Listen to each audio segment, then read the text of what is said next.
Muy buenas noches con todos. ¿Qué tal? Muy buenas noches con todos. Sean bienvenidos al Diplomado en Salud Pública y Epidemiología, organizado por IDECAT. Les saluda Shirley Figueroa Maturrano, docente a cargo de este módulo.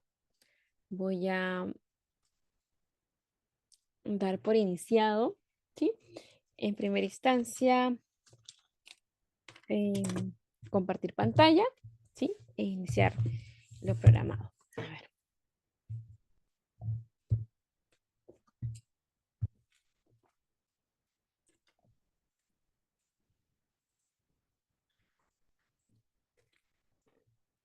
Listo. Ahora sí.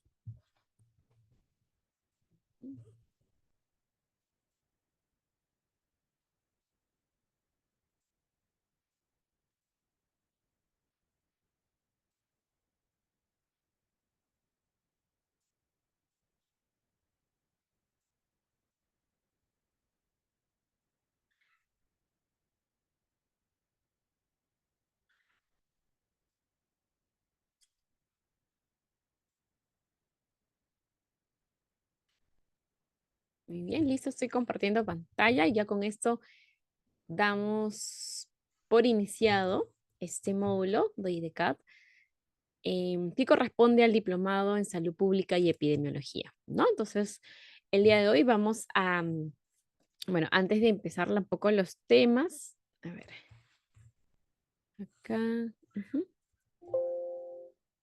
está bien. Ahora sí.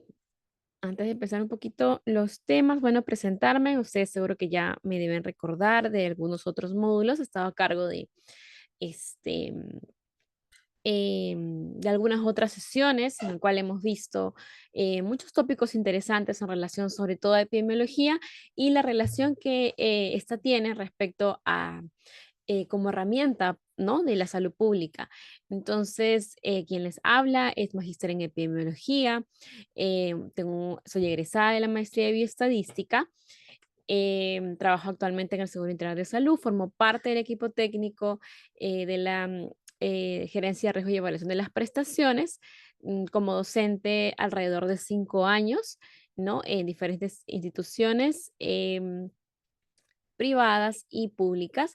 Y bueno, respecto a lo que es en el área de epidemiología, he podido, digamos, justamente lograr el magíster y otros estudios también aquí en el extranjero y en Perú, el cual obviamente es por el cual IDECAT me selecciona para poder obviamente, básicamente, transmitir todo aquello que he aprendido a lo largo de la experiencia, a lo largo del magíster y finalmente llegar a la sensibilización de que lo que ustedes están aprendiendo, lo que ustedes han elegido, realmente es sumamente importante a nivel asistencial, independientemente que queramos ser parte del aspecto administrativo propiamente en salud pública o propiamente en epidemiología, ¿no? Entonces, ese es el objetivo realmente, es que ustedes puedan aprender, ¿no? Que ustedes puedan entender la importancia que tiene epidemiología dentro de la salud pública y cómo podemos hacer finalmente salud pública, ¿no? Por eso, el día de hoy, las dos pautas que vamos a revisar son tanto la práctica clínica y las medidas preventivas, ¿no? Perdón, ya. Y vamos a ver el uso de la medicina basada en evidencia, ¿no? Un poquito conocer acerca de la medicina basada en evidencia, especificar que en el caso de enfermería tenemos enfermería basada en evidencia también, ¿no? Vamos a empezar con lo que es las prácticas clínicas y las medidas preventivas, ¿no? Entonces, vamos a empezar con esta pregunta, ¿no? ¿En qué ámbito podemos aplicar la prevención? A ver, ¿quién recuerda en qué ámbitos podemos aplicar la prevención? Pueden utilizar el chat, ¿sí? Como somos pocos, yo creo que el chat es suficiente para poder responder esta primera pregunta. Voy a pasar esta primera pregunta acá, ¿sí? ¿En qué ámbitos podemos aplicar la prevención? No sé que todos hemos escuchado alguna vez la palabra promoción de la salud, la palabra prevención de enfermedades, recuperación, rehabilitación, ¿no? Esas palabras siempre hemos escuchado.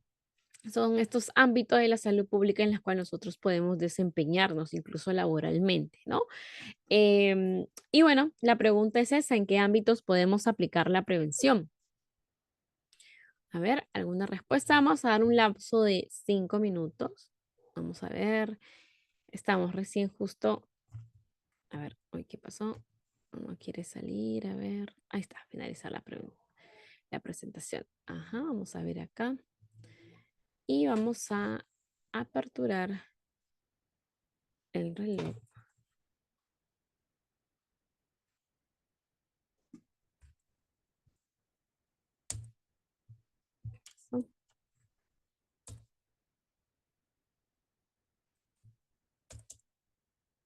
Ah, muy bien, ahí están colocando, perfecto.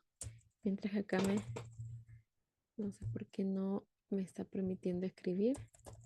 Ah, en general no me está permitiendo escribir.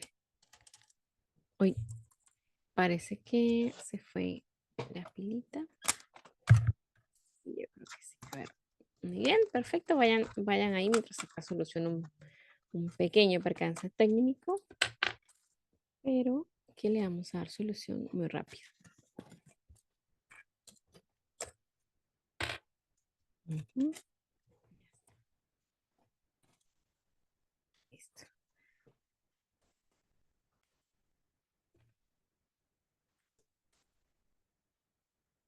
A ver. Ujú.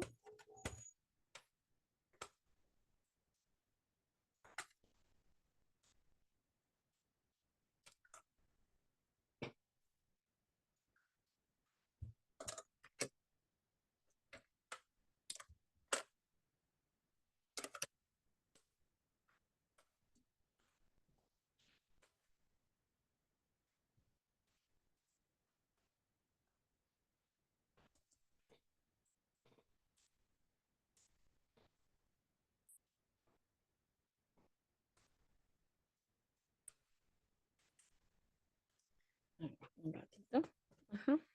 A ver, Rengifo menciona ámbito educativo, atención primaria de la salud, salud mental, muy bien, perfecto. Luego hay otro comentario frente a enfermedades, por ejemplo, la anemia, ¿no? Muy bien. Un momentito que acá.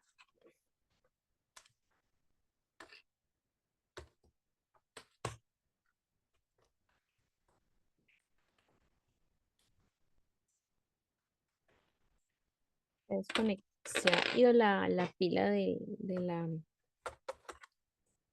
teclado. A ver, vamos a ver si ahora funciona.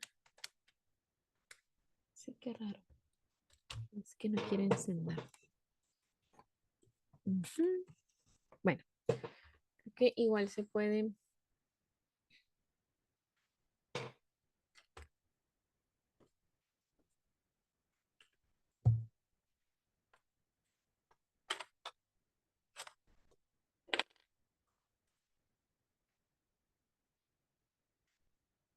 Un ratito vamos a darle un segundo chance. Quizás es eso. Y creo que esta de a ver. No parece que. Bueno, ya. Entonces, esos dos conceptos, ¿no? Ámbito educativo, atención primaria, salud mental, frente a enfermedades, por ejemplo, la anemia. Muy bien. Entonces, justamente es lo que vamos a ver y por eso va la pregunta de antesala, porque en realidad vamos a explorar un poquito acerca de básicamente dónde encontramos, cómo podemos localizar esa desagregación de prevención primaria, secundaria, terciaria, promoción de la salud, ¿no? Entonces, vamos a empezar en primera instancia por lo que es la historia natural de la enfermedad, ¿no? Y su mismo nombre, la misma frase, historia natural de la enfermedad, nos denota qué es lo que, a qué se refiere, ¿no? Definitivamente habla de esta evolución natural, la evolución normal, digamos, progresiva de la enfermedad en un individuo obviamente en el cual va a ser a través del tiempo y tiene que ver mucho como sin la intervención, ¿no? Porque nosotros sabemos que normalmente durante el transcurso de la enfermedad, obviamente hay la intervención dentro de enfermería, de medicina. En este caso, cuando habla de historia natural de la enfermedad, es es sin la intervención, es en ausencia, ¿no? Muchas de las enfermedades cuando recién empezaron por primera vez aparecieron, por ejemplo, COVID, ¿no? Lo que se hizo fue justamente eso, observar la historia natural de la enfermedad, porque quizás no teníamos noción todavía de qué hacer, de qué, digamos, de qué, digamos, cuidados, tratamiento tenían una efectividad clínica, ¿no? Entonces, básicamente tiene que ver como un conjunto de estos acontecimientos que van a suscitar de manera ordenada, que van a resultar justamente de esta interacción de la persona, que es en este caso el huésped, versus el ambiente, versus también el agente etiológico, ¿no? Entonces, recuerden que en epidemiología siempre hablamos de huésped, la persona que va a alojar básicamente a la gente es quien provoca alguna patología cuando hablamos de patologías infecciosas, ¿no? Eh, y lo que es el ambiente, que también es sumamente importante, es la triada epidemiológica. Luego tenemos, por otro lado, también, digamos, como a, este, a las enfermedades metaxénicas, que ellos sí van a tener un vector, ¿no? Es uno más se va a añadir a esta triada epidemiológica, ¿no? Que eso lo veíamos bastante rudimentariamente porque en realidad sabemos que incluso las enfermedades infecciosas, como las enfermedades crónicas, por ejemplo, hoy hablamos de la multicausalidad, ¿no? O sea, hay muchos factores van a tener que ver para que aparezca o no una enfermedad, ¿no? Recuerden que esa es la razón de ser justamente de lo que es, de lo que es epidemiología, ¿no? Buscar el sentido de causalidad, buscar por qué una población se enferma y por qué otras no, ¿correcto? Entonces, la historia natural de la enfermedad lo que va a hacer es observar justamente esta interacción que tiene el huésped, el agente, el ambiente y en el caso de las metaxénicas también el vector, ¿no? Y cómo sucede, qué sucede en el momento inicial, periodo prepatogénico, hasta el periodo patogénico y postpatogénico, que es esta imagen que nosotros observamos acá. Un momento, vamos a ver acá. ¿Dónde está? Acá está. Puntero. Entonces, esta imagen que nosotros observamos acá, que se tiene que ver con acá, el modelo de Lever Clark, en el cual clasifica, ¿no? En estos tres periodos, prepatogénico, patogénico y postpatogénico, ¿no? Vamos a verlo un poquito en detalle. A ver, un ratito.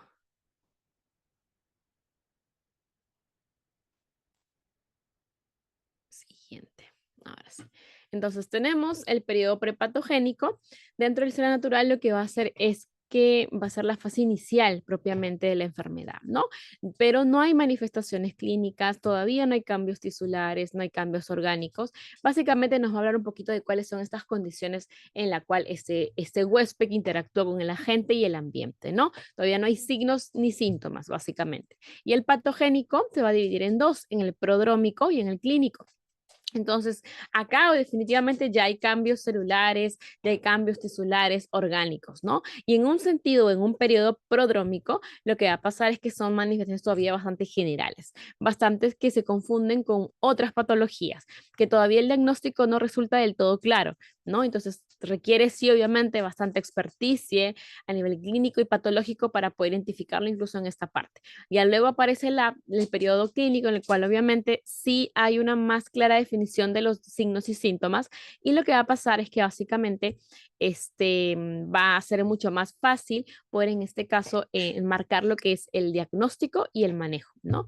Entonces, en algunos casos, sí, a pesar de que hay esta clara evidencia de cuáles podrían ser los signos y síntomas y cuál sería la patología, también pueden haber casos en los cuales el diagnóstico se dé de manera tardía, ¿no? Y eso obviamente mientras en lo que es la parte de diagnóstico hablamos de diagnóstico oportuno, ¿no? Entonces, si es un diagnóstico oportuno en buena hora, pero si no por el otro lado, lo que va a pasar es que va a llegar puede llegar a complicarse, ¿no? Y la idea siempre acá en el periodo prepatogénico, en el periodo clínico, es tratar de diagnosticar a tiempo, porque de esta manera limitamos el daño, limitamos que el agente pueda avanzar y pueda hacer un daño considerable en el huésped, ¿no?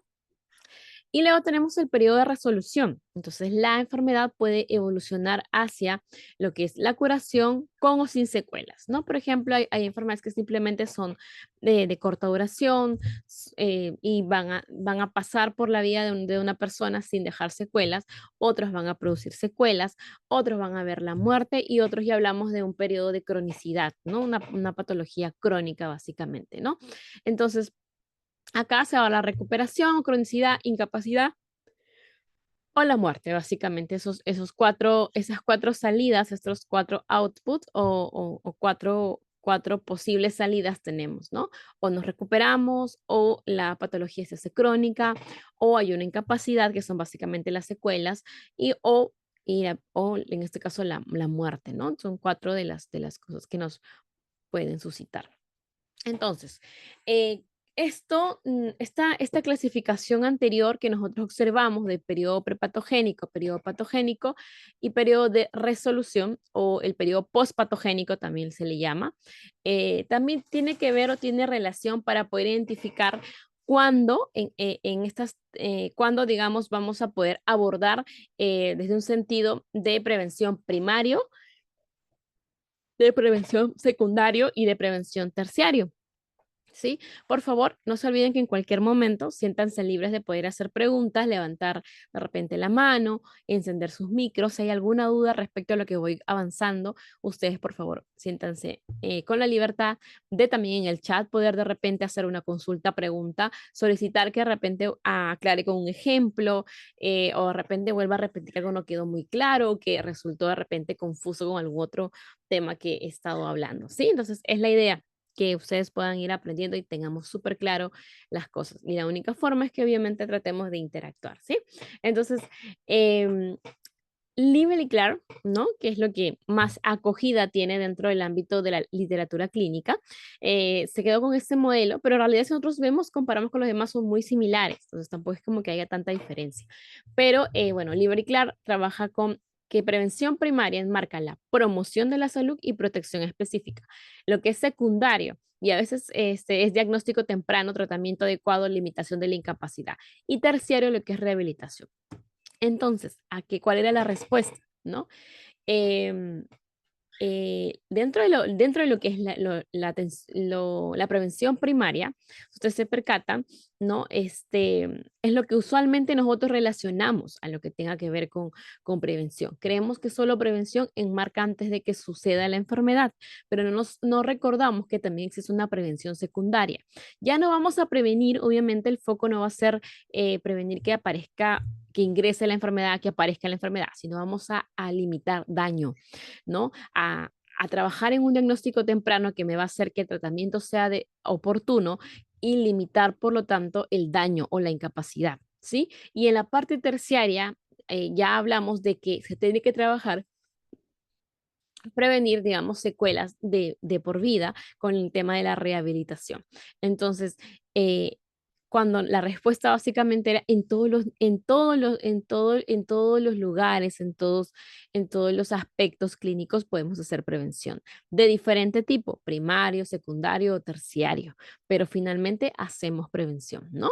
Y a veces el error está, ¿no? En creer que solo prevención hacemos a nivel, o sea, que solo podemos hacer prevención primaria. No nos percatamos que a nivel, cuando ya está la enfermedad, también podemos seguir haciendo prevención, ¿no? Y eso es muy importante entenderlo como futuros salubristas o como salubristas, porque de esta manera nos da una connotación, digamos, una sensibilidad mucho más allá de creer que solamente nuestra función es evitar enfermedades, prevenir enfermedades antes que ingresen al huésped. También cuando están dentro del huésped hay una función dentro de salud pública que tiene que ver con el abordaje de un diagnóstico temprano, de un tratamiento adecuado y de la limitación de la incapacidad, ¿no? No deja de ser importante que hagamos tamizajes, ¿no? Que funcionen como diagnóstico temprano, por ejemplo, dentro de lo que es cáncer, ¿no? Si ya tenemos una edad computada para lo que es básicamente el diagnóstico de cáncer de mama, el diagnóstico de cáncer de próstata, es importante dentro de la salud pública también poder hacer todo el despliegue logístico que haga de que realmente tengamos una alta cobertura de lo que es tamizaje en estas dos patologías por ejemplo, ¿no? Porque ya sabemos que es prevalente, es porque ya sabemos todo el aspecto, digamos, epidemiológico que termina sustentando porque es un problema de salud pública, ¿no? Hablar de cáncer de mama o de cáncer de próstata, creo que el sustento porque es un problema de salud pública, ustedes lo deben saber más claro porque está como bastante, bastante, digamos, eh, dialogado. Es algo que siempre cuando hablamos de prevención de cáncer, las dos tipos de cáncer que más saltan a la vista es de mama y próstata, ¿no? Entonces, entre otros, ahora creo que están emergiendo o hay una mayor prevalencia en general del cáncer, ¿no? Pero históricamente estos dos siempre han sido bastante tocados y por lo tanto ya en la salud pública se han implementado diversas medidas para poder abordarla de una manera correcta, ¿sí? Y no solo se trabaja en términos de prevenir antes de que suceda el cáncer, ¿no? Por ejemplo, el cáncer de útero, trabajar con la vacunación de BPH, que sería protección específica, trabajar con alimentación saludable, estilos de vida saludable,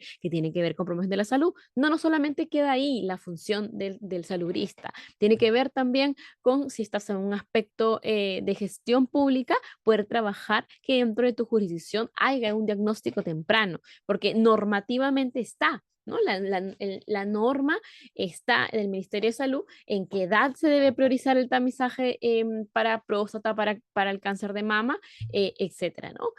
Nos dice también cuál es un poco este camino que tiene que recorrer una persona que tiene un diagnóstico, digamos, que incluso desde que se hace la prueba, ¿no? Dentro de las garantías explícitas del Plan Esencial de Aseguramiento de Salud, por ejemplo, menciona que debemos hacer un tamizaje de cervix, ¿no? De cuello uterino, y en 30 días como máximo debería salir el resultado.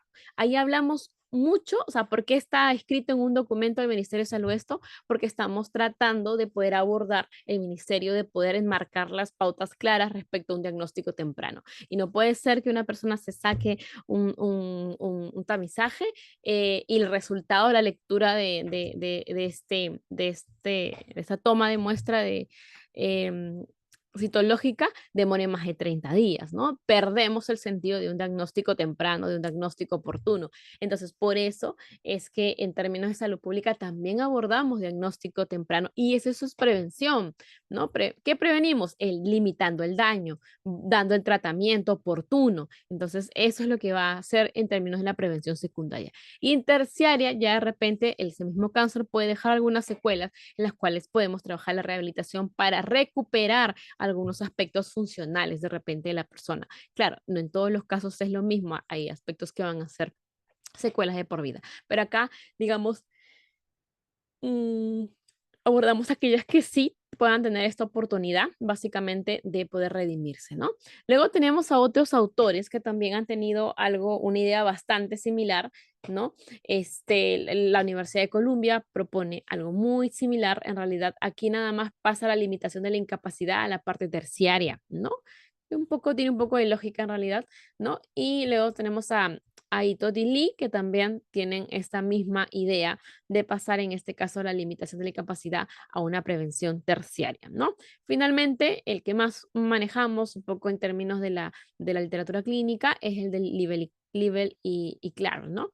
Que también es bastante entendible en tema de los niveles de prevención. La respuesta es que hacemos prevención en todos los niveles. Em, en un hospital, en un centro de salud, en un hospital, miren, escuchen, en un hospital, ¿no? En un instituto también, ¿no? En todos los lugares hacemos prevención. Ahora, si especificamos cuál, ahí sí vamos a tener que seleccionar, ¿no? Dónde aplicamos prevención primaria, dónde aplicamos prevención secundaria, dónde aplicamos prevención terciaria. Muy bien. Hasta ahí consultas, preguntas, ¿todo claro? ¿Cómo vamos? ¿Sí? ¿Todo claro? A ver, respuestas de señales. Ajá, muy bien. Perfecto. Muy bien, gracias. Entonces, ahora, vamos a hablar un poquito qué relación tiene todo lo que hemos visto con la práctica clínica. Nosotros sabemos que la práctica clínica pues tiene que ver todo este conjunto de acciones, procedimientos que vamos a realizar, ¿no? Entonces siempre estamos buscando recopilar datos para poder obviamente plantear un diagnóstico, ya sea medicina o enfermería, propiamente aplicar, ¿no? O ejecutar, bueno, antes planificar, ¿no? Planificar y luego ejecutar una serie de intervenciones para obviamente buscar la mejora del estado de salud de la persona, de la familia o de la comunidad, ¿no? Ahora, la práctica clínica definitivamente es de importancia porque en cada una de estas oportunidades que tenemos de aplicar o de realizar una práctica clínica vamos a tener la capacidad de también de recolectar mucha información, ¿no? Durante las consultas, durante el tratamiento, ¿no? Y por lo tanto, eso va a ser importante ¿para qué? Para usar estos datos porque todavía son datos. De una vez que ya en el área de epidemiología, en la estadística, etcétera, convertimos datos en información y eso nos va a permitir obviamente trabajar la vigilancia epidemiológica y también poder entender un poco cómo funciona, cómo están las tendencias, por ejemplo, en la salud, cuál es el perfil epidemiológico de una población, datos que son importantes para prever en términos de la salud pública, ¿no? Luego también nos permite, para que es importante, es porque identificamos cuáles son los problemas más comunes, problemas de salud, problemas sociales. Recuerden que salud está como al centro, pero alrededor tenemos muchos factores que van a tener que ver básicamente, ¿no? Entonces, básicamente a través de este contacto directo que tenemos con los pacientes, vamos a poder recolectar información que también nos va a permitir identificar cuáles son los patrones, cuáles son de repente los factores de riesgo que son más prevalentes en la comunidad. Y esto es particularmente, puede ser particularmente diferente en comparación cuando hablamos a nivel de la jurisdicción geográficamente, es decir, pueden haber factores que van a estar más prevalentes en una comunidad y que por ende van a hacer que también tengan ciertas particularidades en términos de qué patologías son las más prevalentes, versus otra que de repente tiene otro patrón de factores y por lo ende otro perfil epidemiológico, ¿no? Entonces eso es importante entender. La práctica clínica es también una oportunidad para recolectar datos, pero datos que nos van a servir obviamente para ser analizados, ¿no? Y que van a ser transformados en información básicamente.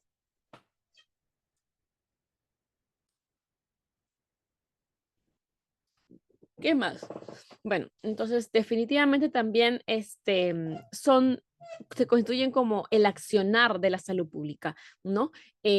Muchos documentos normativos del Ministerio de Salud nos dicen qué hacer, pero cuando uno ya está está en la práctica clínica, ya se puede, digamos, dar por hecho o ejecutado todas las intervenciones de salud pública que dice normativamente el Ministerio de Salud, ¿no? ¿Cuáles son estas intervenciones de salud pública? Los programas de vacunación, campañas de prevención de enfermedades, etcétera, ¿no? Entonces, de esa manera nos va a permitir básicamente la práctica clínica ahí implementar aquellas intervenciones de salud pública que el Ministerio de Salud ya se nos viene indicando a través del marco normativo.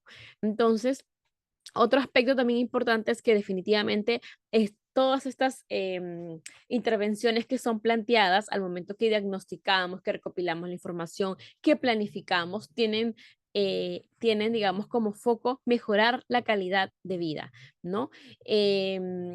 Obviamente tratar de abordar esta enfermedad de una manera oportuna y eficaz, ¿no? Y tratar de reducir la carga de enfermedad en una población o en una comunidad, en una familia, ¿no? Recuerden que no solamente es tratar de evitar la enfermedad, sino tratar de evitar, como les mencionaba, secuelas, limitar el daño, abordar la rehabilitación, etcétera, ¿no? Porque esto se traduce en la pérdida incluso del capital humano, ¿no? O sea, es decir, esta persona que normalmente tenía un trabajo, que era una población económicamente activa, se va a ver afectada por un estado patológico. Además, esto enmarca también una situación socioeconómica complicada para la familia, ¿no? Que puede concurrir en un, digamos, en términos de seguros en una catástrofe económica, ¿no? Porque obviamente, sobre todo si hablamos de que no tenga algún tipo digamos, de solvente económico para poder eh, asumir aspectos que propiamente la enfermedad puede retar a que tenga digamos, responder en términos económicos, ¿no? Entonces, siempre vamos a buscar que en la práctica clínica lo que hagamos esté bastante acercándose a lo que es mejorar la calidad de vida. Trabajar en términos de oportunidad y eficacia, ¿no?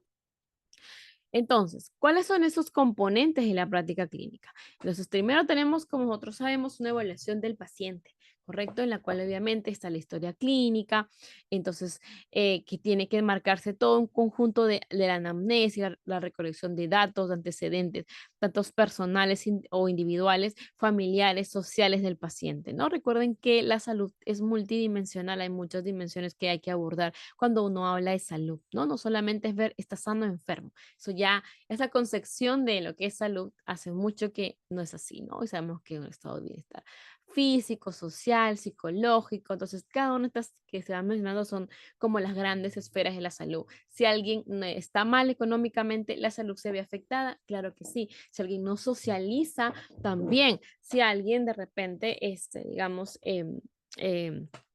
ha tenido un evento caótico también, ¿no? El estrés, etcétera. Si alguien no tiene un buen trabajo o está, digamos, subvalorado su trabajo, también tiene que ver con la salud, porque uno, por el aspecto de estrés, dos, porque no va a tener la misma oportunidad económica de acceder, digamos, a alimentos de la canasta básica. Peor, no va a tener oportunidad de repente de acceder a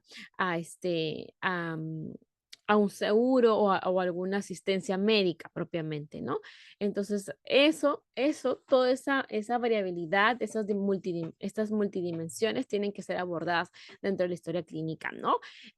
También enmarca un examen físico, y como ustedes sabemos, cefalocaudal, detallado para poder identificar aquellos signos y síntomas y por ende tratar de prever cuáles serán las pruebas diagnósticas que vamos a requerir, las pruebas de imágenes, pruebas de laboratorio, para corroborar algunas veces, poder ver la evolución de la enfermedad y básicamente en conjunto poder dar un diagnóstico definitivo a ese diagnóstico que inicialmente era un diagnóstico presuntivo, ¿no? Entonces acá viene un poquito la parte diagnóstica, hablando desde, por ejemplo, a nivel médico, que manejan su clasificación internacional de enfermedades, la versión 10 o llamado CIE-10. Acá los tipos de diagnósticos son presuntivos, definitivos y repetidos, ¿no? Entonces, luego tenemos, si hablamos de enfermería, bueno, en términos de diagnóstico, como que está más señalado lo que es la taxonomía, por ejemplo, Nanda-Knock-Nick, y por ende también tiene una serie de, digamos, códigos relacionados a la etiqueta, ¿no? Al código de etiqueta, a la etiqueta diagnóstica y todo el diagnóstico de enfermería, por ejemplo, ¿no? Entonces, esto parte en ambos casos, tanto para medicina como para enfermería, parte de algo muy importante y crucial, que es básicamente la parte anterior, que es la recolección de la información. Aquí en la parte diagnóstica lo que vamos a hacer es más analizar la información. Ya en la anterior fase hemos recolectado y acá lo analizamos. Buscamos cómo se relacionan unas con otras, ¿no? Em, y luego, luego de identificar la enfermedad, vamos a hacer un diagnóstico diferencial porque pueden haber otras patologías con similar presentación clínica y que podamos estar, digamos, también, digamos, frente a esa patología. Y por lo tanto hay que hacer un diagnóstico diferencial. Hay que ver posibles diagnósticos alternativos que realmente tengan relación con la clínica, ¿no? Entonces, y de esa manera descartamos o afirmamos que es el diagnóstico que nosotros estamos pensando, ¿no?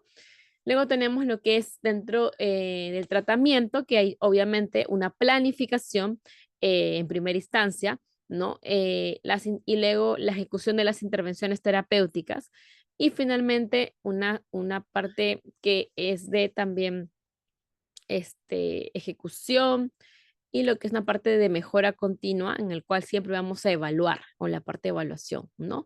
La parte de evaluación vamos a ver si efectivamente este plan es realista, este plan es acorde a lo que es al paciente, si las intervenciones funcionaron o no, y vamos a evaluar si algo durante la fase previa, durante la ejecución, no estaba funcionando, puedo volver a, digamos, a corregir. Claro que sí, porque de repente la realidad de un paciente no es la misma que otro. De repente la respuesta de un paciente no es tampoco la misma que otro, ¿no? Entonces, eso es lo que vamos a básicamente a realizar. También importante que dentro de del componente de tratamiento se aborde lo que es la educación para la salud, ¿no? Es sumamente importante porque recuerden que nosotros estamos pensando siempre en el autocuidado, en que la persona sea capaz, sea responsable de su salud y sea por ende capaz de dar o de implementar acciones de manera personal, de manera que haga suyo, que todas estas acciones van a abordar una mejora de su vida, ¿no? O la recuperación. Luego sigue lo que les mencionaba, en este seguimiento vamos a hacer un monitoreo continuo, vamos a ajustar básicamente el plan, ¿no? Eso sí, siempre no pensemos que porque de repente no se ajustó el plan, es decir, no salieron las cosas como lo planificamos, no quiere decir que esté mal. Recuerden que durante el transcurso, este caminar que se espera cuando uno planifica en la parte clínica, pueden pasar muchas cosas, pueden suscitar muchos eventos que pueden cambiar también un poco la temporalidad con la cual nosotros planificamos. Por lo tanto, hay ajustes y también hay prevención de recurrencias, ¿no? Para evitar que reaparezca la enfermedad. Clásicamente, por ejemplo, pues con tuberculosis, vamos a tratar de abordar estas esferas, estas dimensiones que tienen que ver con, en este caso, con la tuberculosis, perdón, porque obviamente si es que yo no abordo esto, es un paciente que va a regresar, ¿no? En un par de años, meses, quién sabe, pero va a regresar. ¿Por qué? A ver, cuál es el punto de partida o uno de los aspectos importantes de la tuberculosis? A ver, la tuberculosis es una enfermedad producida por el bacilo de Koch, ¿correcto? Entonces, es una enfermedad bastante prevalente en nuestro país, no todos los países la tienen. ¿Por qué? Hay un aspecto, ¿por qué no hasta el día de hoy si la tuberculosis tiene cura, ¿por qué no se ha erradicado? ¿No? Nos preguntaremos, ¿por qué creen? A ver, ¿cuál es su respuesta?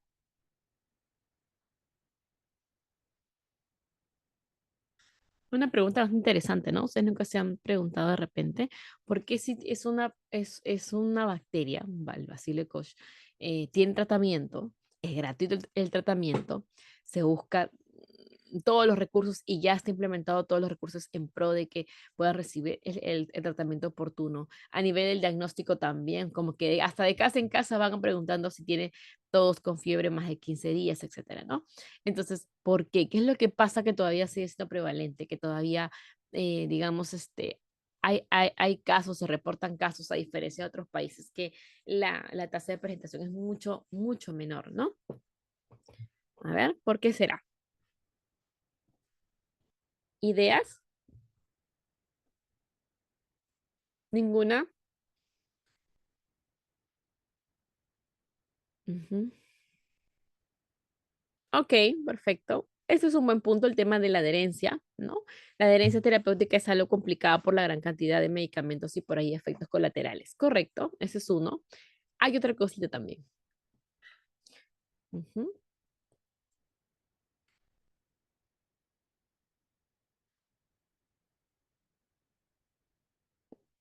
Recuerden que, y esto que es un poquito más desde la epidemiología social, que hay una rama de la epidemiología social, ¿no? En la cual, por ejemplo, ¿qué es lo que pasa? Imagínense que es una persona que cumplió su adherencia terapéutica, se sanó, o sea, que la cumplió realmente, y en 6 meses la persona ya terminó y además su prueba salió negativa, entonces ya la persona se curó, ¿no? ¿Regresa a dónde? Era una persona que se enferma de tuberculosis, que tenía un empleo, estaba subempleado, ¿no? Digamos, trabajaba casi todo el día ¿no? El dinero, la parte económica obviamente no era la adecuada, ¿no? No le alcanzaba para la canasta básica, este, sentía malestar, digamos, en general, no se alimentaba bien, ¿sí? Y aparece la tuberculosis. La pregunta es, ¿a los 6 meses esta persona va a regresar a una mejor condición? ¿Va a ir a otro lugar? ¿Le van a dar un trabajo? ¿Le van a pagar mejor? ¿Va a comer por ende? ¿Le va a alcanzar para la comida? ¿No? Más allá de la canasta básica siquiera, ¿no? Para tener alimentación de calidad, porque hoy todo, obviamente el costo de vida también aumenta. ¿Mm? ¿O va a regresar a las mismas condiciones que lo enfermaron? ¿Es así o no es así? ¿Va a regresar a las mismas condiciones que lo enfermaron después de estos 6 meses, sí o no? ¿Qué opina? Sí, correcto. Entonces, por ahí va un poco también porque es un círculo vicioso, ¿no? Porque a veces es difícil poder abordar, digamos, la tuberculosis, porque así la persona tenga la mejor adherencia al tratamiento. Nosotros damos nuestro máximo esfuerzo. Hay aspectos multidimensionales que estamos dejando de ver, ¿no? Porque la tuberculosis es solamente antibiótico, listo, chao. Así supere incluso esta valla grande, que también es una valla grande, el tema de la adherencia terapéutica. Así supere la adherencia terapéutica, es decir, así haga una buena adherencia terapéutica, hay otras cosas de fondo que tendríamos que ver, porque esta persona está regresando a las mismas condiciones que la enfermaron, a la misma pobreza, a la misma malnutrición, al mismo hacinamiento en el hogar, ¿no? Entonces, no cambió nada. Es obvio que si no cambió nada, es muy probable que en unos meses o años pues, la persona regrese, ¿no? Entonces, ese es el punto de partida, ¿no? Entonces, por eso hablaba en términos de prevención de la recurrencia en el seguimiento de la práctica clínica, hay que también saber abordar esos aspectos, ¿no? Entender que esos, en términos, por ejemplo, de la tuberculosis, ese es el pie, no sé cómo le llaman, el talón de Aquiles. Ese es el talón de Aquiles de esa enfermedad, ¿no? Porque en realidad es por ello que es difícil su abordaje, porque tiene una connotación social que todavía no se aborda de la manera correcta, ¿no? Todavía no se prevé realmente que o no se tiene en consideración que la tuberculosis funciona como un círculo vicioso, ¿no? Así como lo que es ese círculo vicioso de la violencia, ¿no? Igualito, tiene este mismo círculo vicioso porque tiene una connotación más social, más, más que clínica, más social, ¿no? ¿No? Entonces, requiere más allá de la administración de medicamentos, de la adherencia, de la oportunidad de tamizaje, de la oportunidad de tratamiento, hay algo más, que es en la parte etiológica, la parte causal, ¿no? Entonces, hay muchos factores que se están dejando de abordar. Aquí se está tratando de abordar solamente eliminando el agente etiológico, que es el bacilo de Koch, pero no se está abordando cómo llega este bacilo de Koch, cómo se desarrolla, ¿no? Obviamente, condiciones de hacinamiento, condiciones de una mala nutrición, ¿no? Son puntos desencadenantes. Más atrás, ¿qué provoca esa mala nutrición? Un aspecto económico. ¿Qué provoca ese aspecto económico? Un trabajo no remunerado adecuadamente, subvalorado, subempleado, ¿no? Entonces, se dan dando cuenta cómo hacia atrás hay una serie de aspectos que abordar en términos de la salud pública cuando uno habla de seguimiento, específicamente prevención de recurrencias, ¿no? Hay que ver cómo hacemos esto y si corresponde hacerlo solamente desde un aspecto de causalidad de la gente o de la causalidad de los otros factores que también son importantes, ¿no? Entonces, estas prácticas clínicas tienen, digamos, una forma, unos documentos normativos en las cuales van a ser un repositorio van a ser un repositorio de diferentes instituciones, las cuales van a colgar muchas guías de práctica clínica. Porque esta práctica clínica es sumamente interesante y aprendemos, obviamente, ¿no?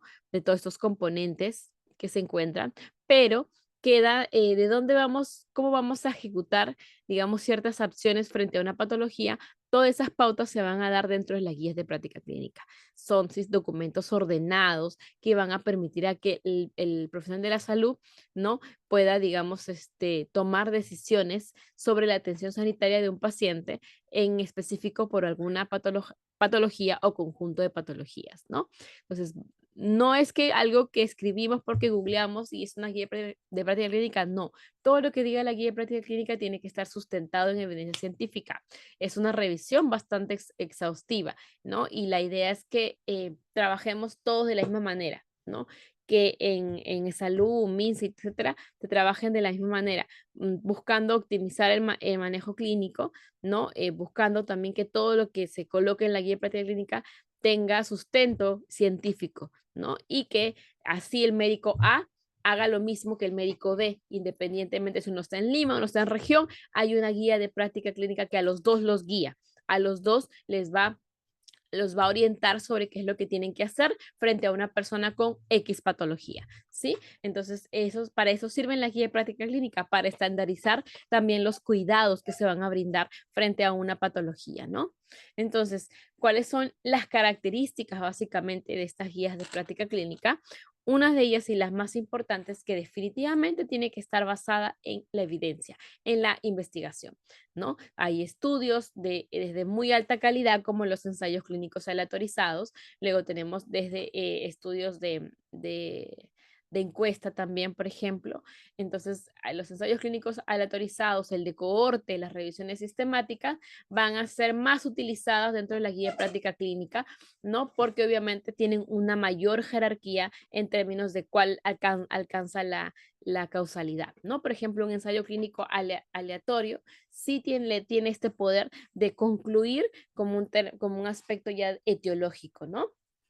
Entonces, siempre la evidencia se va a ser evaluada por un grupo de profesionales, ¿no? Especialistas, y va a clasificarse según su calidad de evidencia también, ¿no? Y garantizar que de esta manera sabemos que quienes decidan sobre si se va a aceptar o no, por ejemplo, un medicamento, que esta información sea confiable y relevante, ¿no?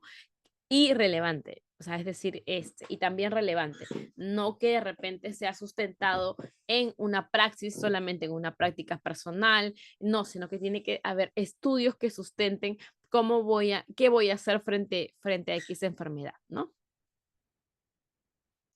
Entonces, hay otro aspecto es que tiene recomendaciones bastante claras, específicas o llamadas estructuradas. De, digamos, ¿sobre qué? Sobre el tratamiento, prevención y manejo de las enfermedades, ¿no? Entonces, están básicamente las guías de práctica clínica útiles para poder estandarizar lo que yo les decía, la atención, ¿no?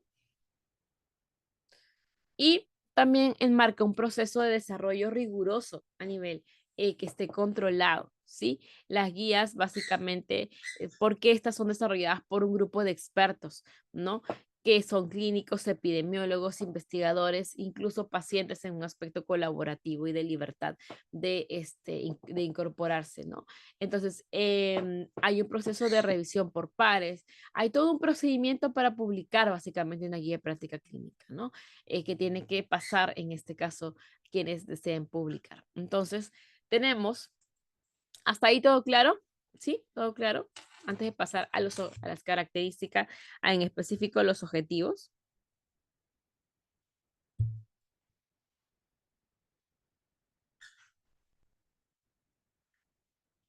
¿Todo claro? Sí. Vamos a hacer después un pequeño break de 5 minutos para que traigan su cafecito. Pero tratemos esta es la última parte ya de esta primera sección, ¿sí? ¿Cuáles son las características? ¿Cuáles son dentro de las características, los objetivos específicamente? La guía de práctica clínica nos sirve para mejorar la calidad de atención, porque ahora obviamente tenemos una nueva guía, un paso a paso de qué debemos hacer. La calidad de atención mejora porque a ningún profesional se le va a pasar absolutamente nada porque está dentro de una guía de práctica clínica, porque está al detalle de decir de repente, qué voy a hacer frente a A, B, C o D, ¿no? Entonces, va a mejorar la calidad de atención definitivamente, de esta manera el paciente recibe una mejor atención, ¿no? Basada en la evidencia, tanto a nivel de medicina como de enfermería. reducir la variabilidad de la práctica clínica. Hace de que de repente, como les mencionaba, el médico del hospital de aquí en Lima tenga la misma guía de práctica clínica que el paciente de la ciudad por ejemplo, de Huacho, ¿no? Entonces, lo mismo que el médico de la ciudad de Huacho tenga las mismas pautas de qué hacer frente a por ejemplo, una enfermedad X, ¿no? Entonces, así no importa en qué lugar estén, los médicos tienen las mismas pautas de cómo tratar, de cómo diagnosticar una patología, ¿sí? Luego tenemos promover la seguridad del paciente. Obviamente, si estamos basándonos en evidencia, yo no voy a poner en riesgo al paciente aplicándole cosas que no tienen sustento científico, que todavía no se sabe si funcionan o no, ¿no? Peor si hablamos de procedimientos invasivos, que para administrar eso tenemos que hacer procedimientos invasivos, ¿no? Optimizar los recursos de esa manera, obviamente, ya hacemos un uso eficiente de los recursos que están disponibles, ¿no? Y gracias a la guía de práctica clínica ya sabemos qué medicamento vamos a darle. Vamos a saber muy claro qué exámenes de laboratorios tengo que realizar, qué exámenes de imágenes tengo que realizar para corroborar esa enfermedad, por ejemplo, ¿no? X enfermedad. Entonces, ya tenemos claro todo eso. Y eso, porque como les mencionaba, esta guía de práctica clínica funciona como tal, como su mismo nombre lo dice, guía. Entonces, van a ser las pautas que va digamos, a compartir en relación a cómo, digamos, funcionan estas guías de práctica clínica, ¿no?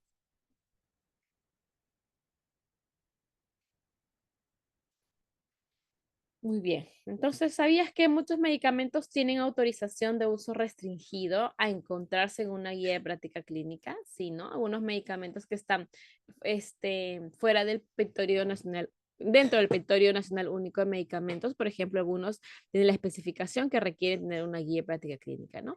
Hay muchas enfermedades nuevas, por ejemplo, ¿no? O enfermedades, digamos, enfermedades raras, por ejemplo, o enfermedades, o se van descubriendo también algunos medicamentos que funcionan para otras enfermedades, ¿no? Entonces, por lo tanto, una de las especificaciones es que dentro de este Directorio Nacional Único de Medicamentos hay un listado de 12 consideraciones y qué significan, ¿no? Entonces, ¿a qué se refiere que cuando esté dentro del, por ejemplo, medicamento albendazol de repente, ¿no? Y entonces albendazol le ponen el número, número, a ver, por ejemplo, 5. Entonces, ¿qué están diciendo? Que ese medicamento es uso por especialista en base a guías de práctica clínica o norma técnica de salud, ¿no? Entonces, eso es lo que significa, por ejemplo, ¿no? Y acá tenemos el Criterio Nacional Único de Medicamentos aprobado. ¿Sabías que incluso para hacer estas guías de práctica clínica hay una metodología, la metodología de Grading of Recommendation, Assessment, Development and Evaluation Grade, ¿no? Es un sistema para poder ver cómo es la calidad de la evidencia, la fuerza de las recomendaciones en la práctica clínica, ¿no? Y que esto fue obviamente desarrollado por un conjunto de expertos con el objetivo de proporcionar un enfoque sistemático y transparente para evaluar la evidencia y hacer recomendaciones, ¿no? Entonces, ¿cómo aplicamos la epidemiología en la práctica clínica? Uf, montón de cosas podemos hacer con epidemiología, con la parte de salud pública, que en este caso, ¿cuál es la partecita de salud pública? La práctica clínica, ¿no? ¿Qué podemos hacer con epidemiología? ¿Cómo lo utilizamos? Identificamos patrones, ¿no? Con los datos clínicos que les mencionaba, puedo sacar información, determinación de factores de riesgo, desarrollo de estrategia de la prevención, ¿no? Entonces implementamos medidas basadas en evidencia para prevenir enfermedades, ¿no? Siempre me acuerdo cuando hablaba de lo que es medicina basada en evidencia, citaba, ¿no? Imagínense que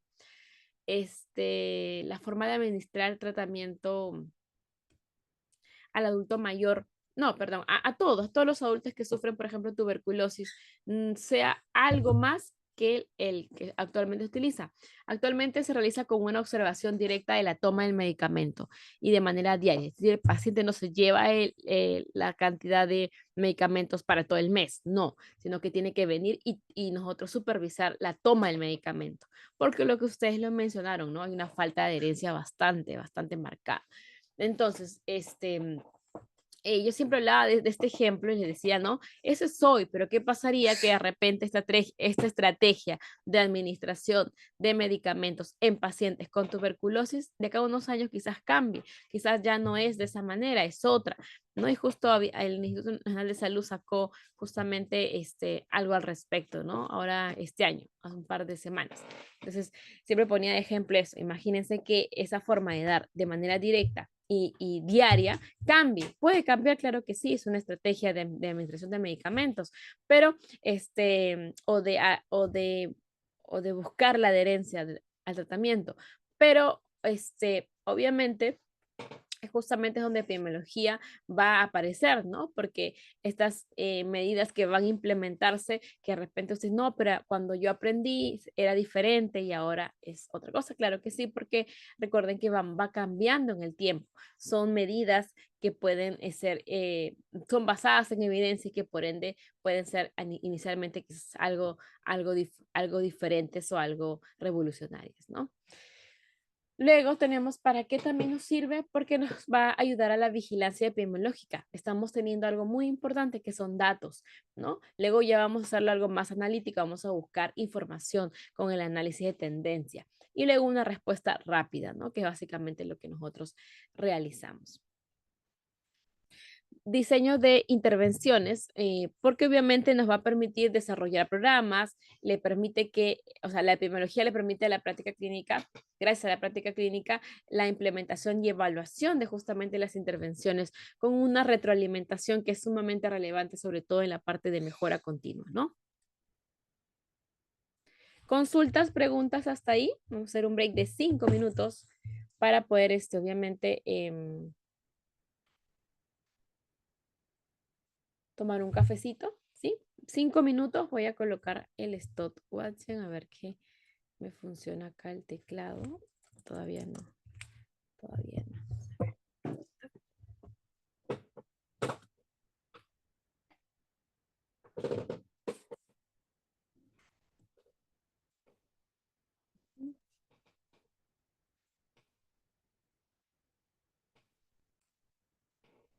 Vamos a ver, intentar otra vez.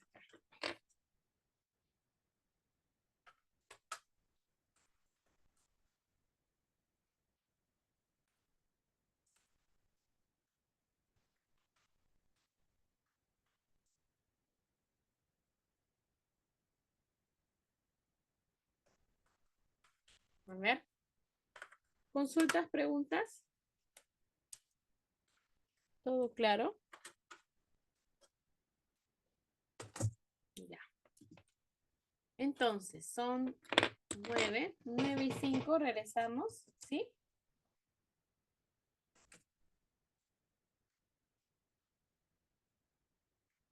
Muy bien, ya está.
Muy bien, listo, 9:05, regresamos.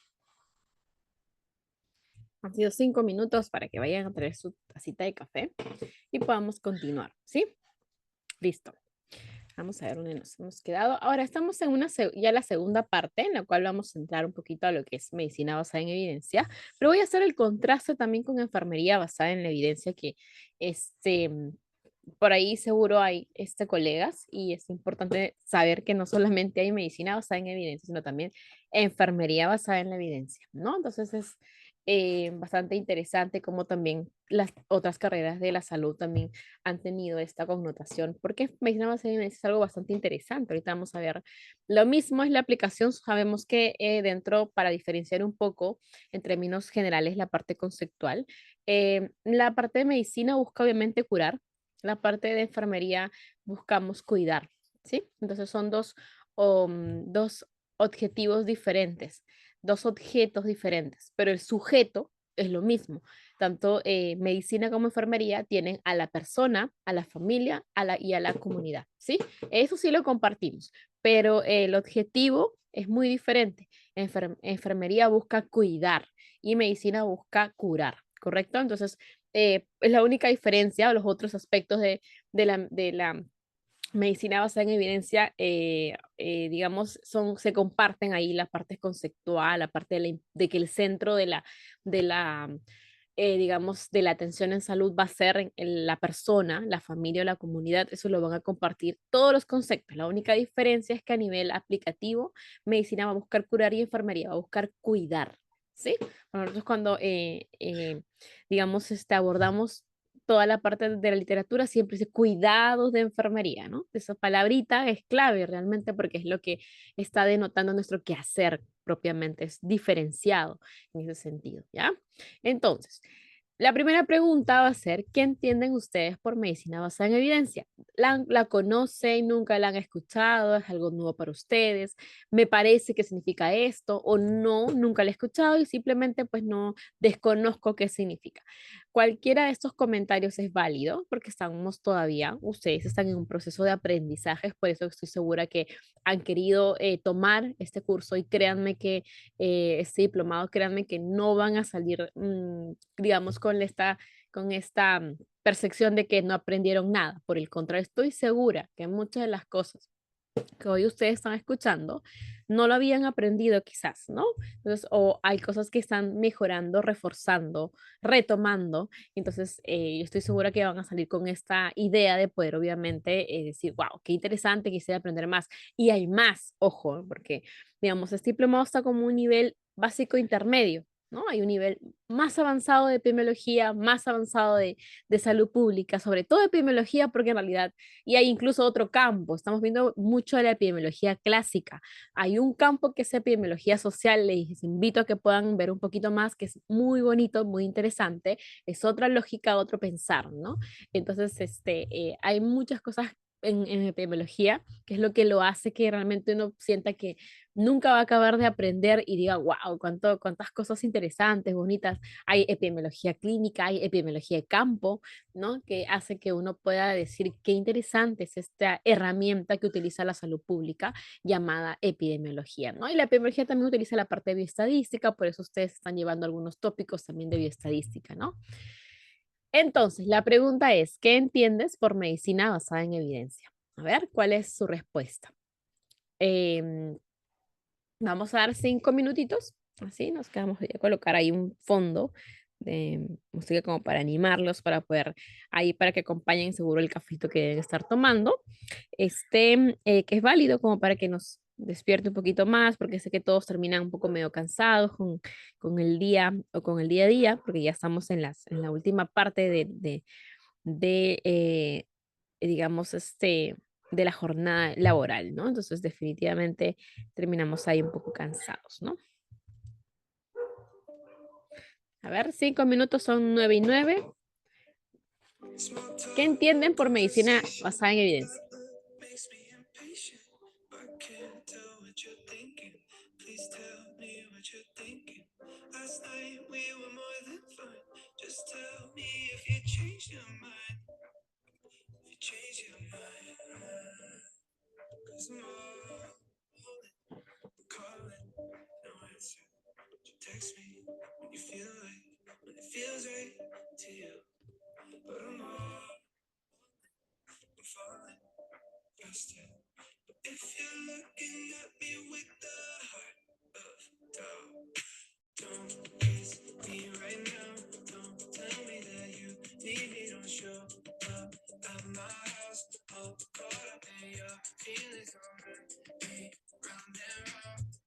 Voy a colocar por si acaso la pregunta, quizás. A ver.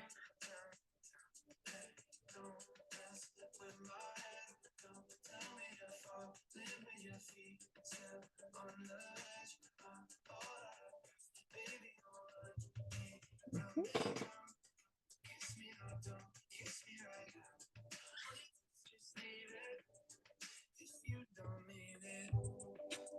¿Qué entienden por medicina basada en evidencia? A ver, si no conocen el término, primera vez que lo escuchen también es válido, colóquelo por favor, ahí no, primera vez que escucho.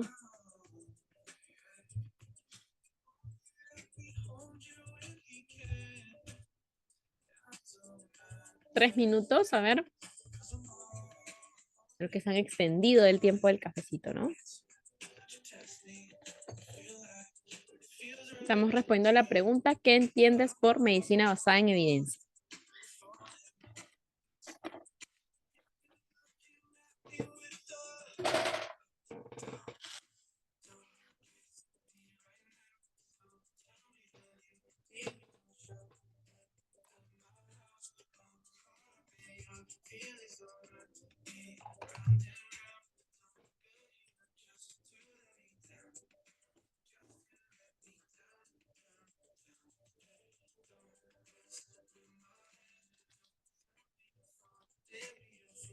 Muy bien.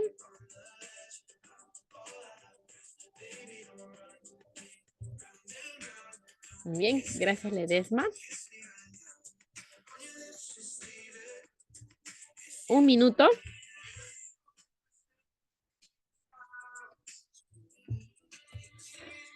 Recuerden que vuestra participación es sumamente importante, ¿ah?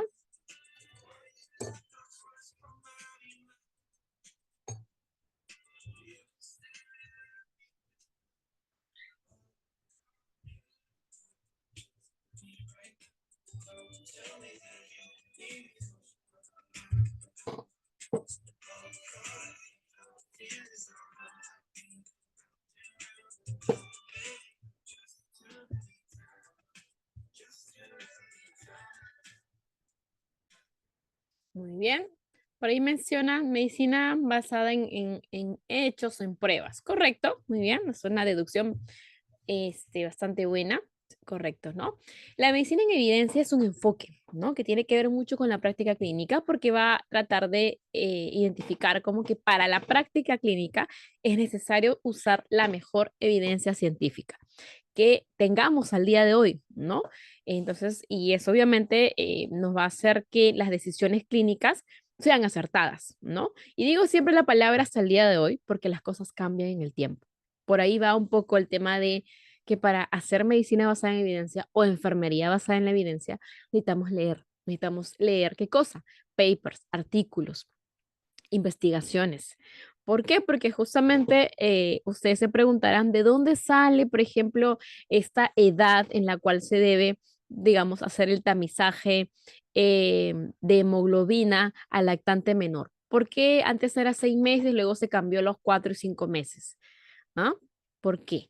Entonces, obviamente hubo una investigación, no sencilla nada más, en la cual simplemente se identificó que en realidad era antes de los 6 meses en que ya aparecía lo que es la anemia, ¿no? Entonces, obviamente al estar un poco antes de los 6 meses, porque a los 6 meses es cuando, digamos, en la anterior normativa se aplicaba recién los multimicronutrientes y se tomaba también lo que es el tamizaje de hemoglobina. Luego cambia y nos dicen no, ahora vamos a dar 4 y 5, a los 4 meses de tamizaje, 5 meses, y además le vas a dar sulfato ferroso en gotitas de los 4 y 5 meses como suplemento, como algo profiláctico. Entonces, cambia. ¿Por qué cambió? Porque hubo un estudio que obviamente señaló que la prevalencia de anemia iba mucho antes de los 6 meses y que funcionaría mejor si antes que llegue a los 6 meses, que es el punto crucial porque empieza la alimentación complementaria, ya desde antes se empezara a suplementar al lactante. Entonces, obviamente esto se sustentó, este cambio, esta decisión clínica que fue de vamos a dar suplementos a los niños, a los lactantes de 4 o 5 meses para obviamente anticiparnos a este cambio crucial que es para el lactante, que es la nueva alimentación complementaria, que en la cual se conoce que justamente es donde es el pique, digamos, en caída de lo que es la hemoglobina. Entonces, esa decisión clínica se tomó gracias a estos datos. ¿Cuál fue el dato? Que la anemia ya estaba muy implantada mucho antes incluso, ¿no? Que además se observó que en el inicio de la alimentación complementaria había este pico de bajada. Entonces, esas cosas hicieron, se identificaron con un estudio simplemente de prevalencia, ni siquiera fue un estudio analítico, sino simplemente un estudio de prevalencia, nada más, uno el más sencillo, ¿no?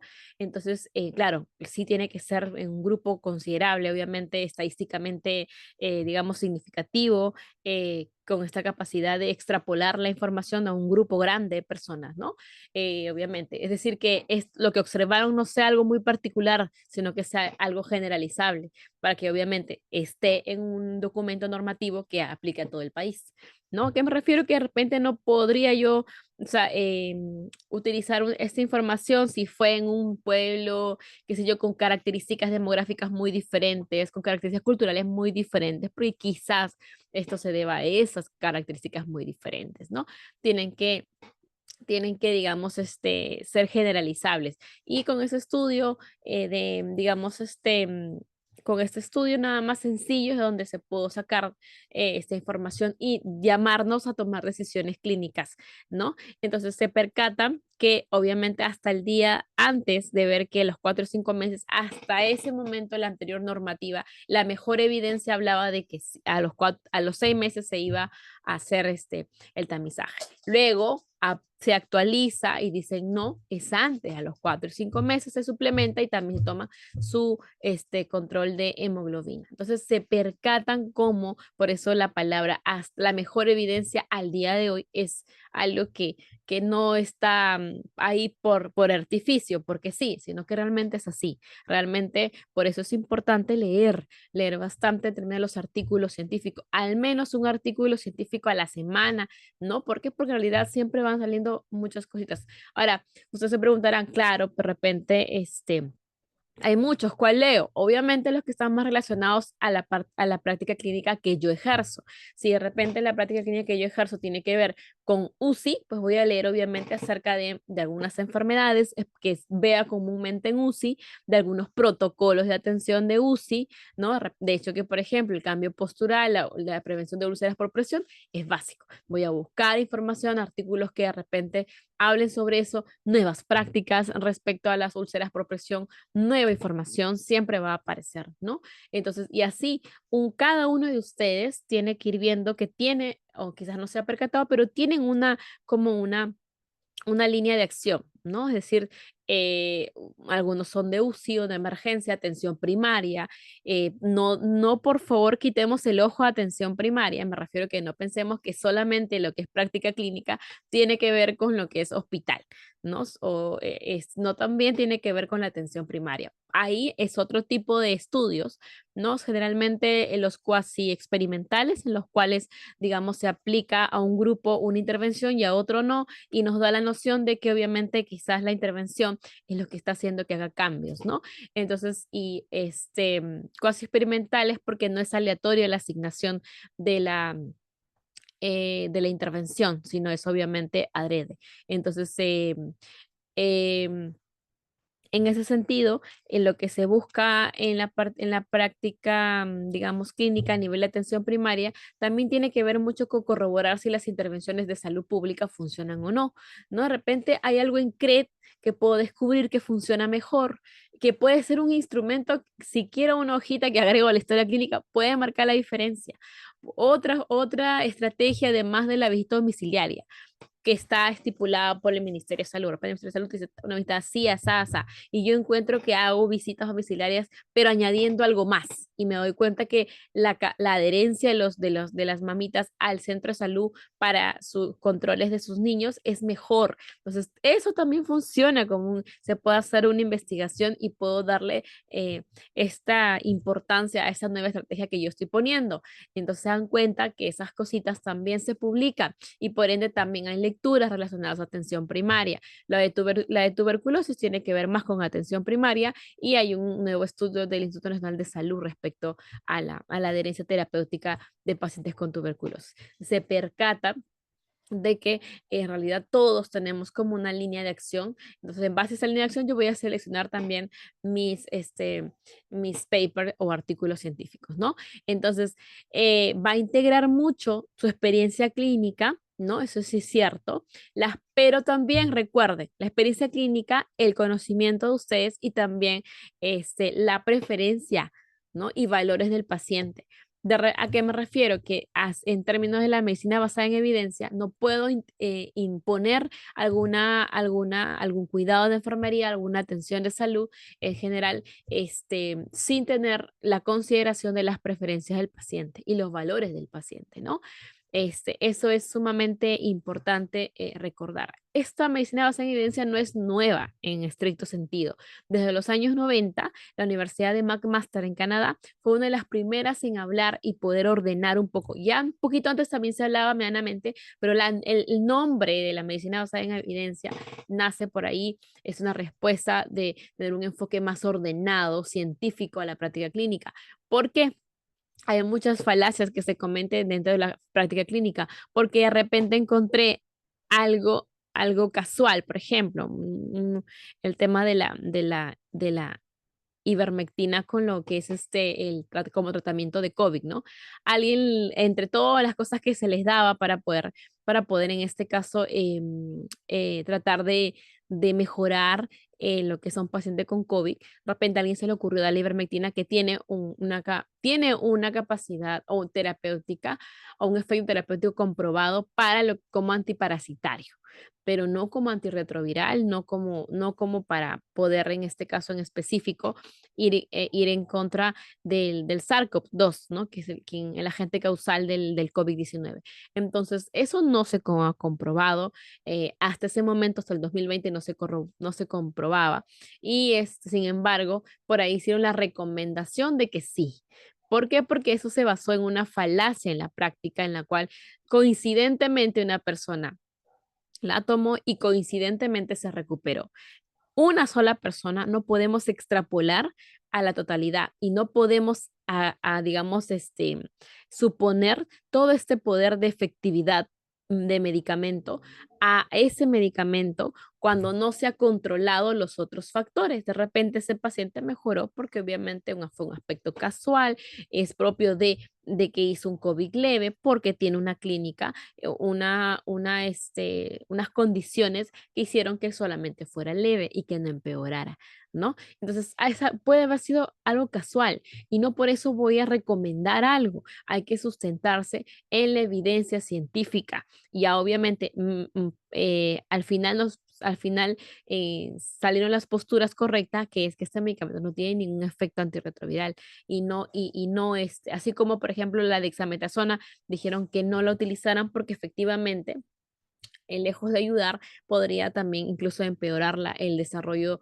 de la parte clínica de la enfermedad, ¿no? Por su capacidad que tiene un poco de inmunodeprimir al sistema inmunológico y que hace que el COVID tenga la mayor capacidad de poder ingresar, invadir células y tejidos y órganos del cuerpo, ¿no? Entonces, la evidencia científica es la base, por eso de la medicina o de la enfermería basada en evidencia.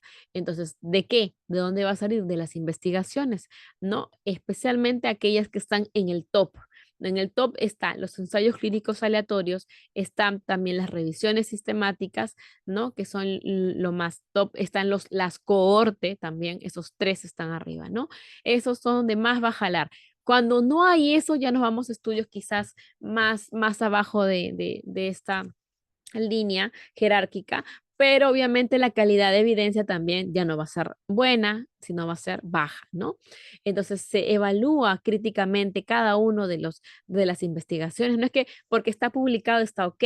En la medicina basada en evidencia o enfermería basada en evidencia, tienes que evaluar ese paper. Realmente tienes que saber si lo que está concluyendo, la metodología que utilizó, es bastante rigurosa, es adecuada para el problema que queremos investigar. Si las conclusiones están ciñendo también al tipo de diseño o metodología que está presentando, ¿no?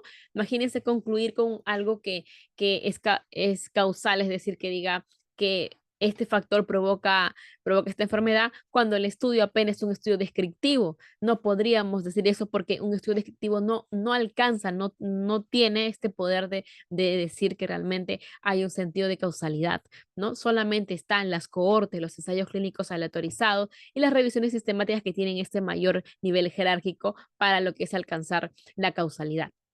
Causalidad, o sea que una cosa provoca un factor o varios factores causan una enfermedad, provocan una enfermedad, ¿ya? Entonces, no solamente es tener, es tener los papers, es también criticar la validez de esos papers, ¿no? Y qué tanto es aplicable en la práctica clínica. Por lo tanto, obviamente también hay que entender y aprender acerca de la parte metodológica en epidemiología, ¿sí? La experiencia clínica la medicina basada en evidencia contempla dentro de sus componentes también la experiencia clínica, que son esenciales para poder interpretar y aplicar la evidencia en el contexto de cada paciente, el contexto individual de cada paciente. Reconoce la importancia de la habilidad y el conocimiento clínico, eso sí, pero obviamente siempre lo va a someter al método científico, lo va a someter obviamente desde un aspecto crítico. Y por último, el componente más importante también, valores y preferencias del paciente, ¿no? Entonces, siempre el enfoque está que el centro de la medicina basada en evidencia, de la enfermería basada en evidencia, es el paciente. Eso va a ser crucial para la toma de decisiones compartida, ¿no? Entonces, las decisiones deben reflejar también estas preferencias, valores del paciente. Ya a veces creemos que nosotros tenemos la última palabra, vamos con un sentido colonizador español y queremos imponer algo, ¿no?